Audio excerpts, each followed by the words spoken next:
Naam, warigani mwanafamilia wa Mkubwa Media, kama ni mara yako ya kwanza hakikisha unabonyeza alama nyekundu iliyoandikwa subscribe. Kwa mara ya kwanza Harmonize anaandika historia mpya katika akaunti yake ya YouTube. Katika wasanii wanaoongoza kufanya vizuri, huwezi kulitaja au kulisahau jina la Harmonize kama mmoja wa wasanii ambao wana subscribers wengi katika mtandao wa YouTube.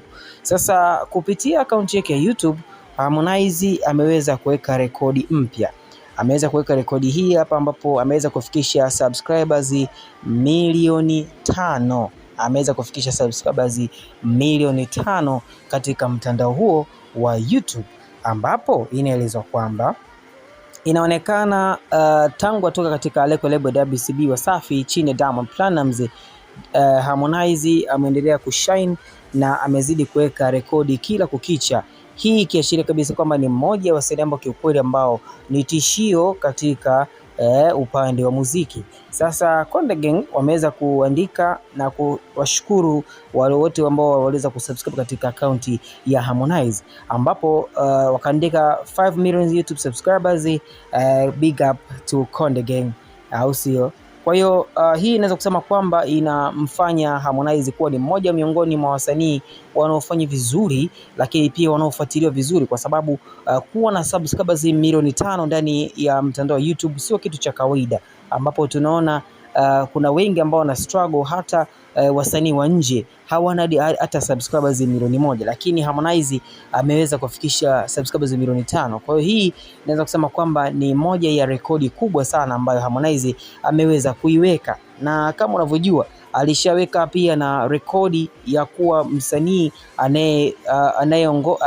aliyefikisha viewers zaidi ya bilioni 1 ndani ya mtandao wa YouTube. Yaani licha ya kwamba ana subscribers milioni 5, lakini pia ndio msanii pia katika miongoni wa wasanii wanaofanya vizuri Tanzania, ana zaidi ya viewers bilioni 1 ndani ya mtandao wa YouTube. Kwa ni pesa nyingi sana. Sasa mashabiki pia wamekuja kumpongeza Harmonize. Mmoja kaandika Konde Boy fundi wa muziki East Africa, mwingine akasema a milestone to celebrate. Hii ni milestone ambayo kiukweli Harmonize ameweza kuachieve, na kiukweli ameonekana kuwa miongoni mwa wasanii wanaoshine. Mmoja kaandika Konde Gang to the world, mwingine akaweka alama ya crown, mwingine kaandika congratulations big bro, mwingine akasema why time such atuelei tuko pride since morning nimetoka mbali kichizi. Haya, sijaona maanisha nini. Mwingine anasema kwamba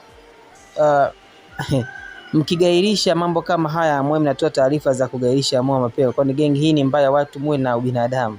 Sijaona maanisha nini. Mwingine anasema kwamba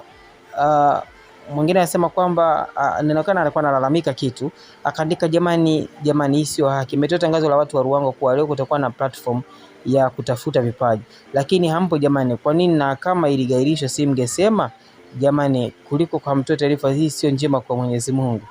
Of course analalamika kwamba alitangaza kutangaza mambo ya vipaji.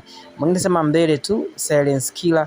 Mwingine akasema kwamba high school album, your new album should be like this, you be up there, walai just be serious with the promotion, we can wait. Harmonize manake anatamani pia hata zi album zake za high school tunaona pia album nyingine zinatakiwa ziwe kama hivi, kwamba kufikisha simu kitu kama. Mwingine anasema kwamba subscribers YouTube ngumu kama Spotify, au sio? Yes, sio mchezo. Dondosha maoni yako, hakikisha unabonyeza alama nyekundu ndio kwa subscribe.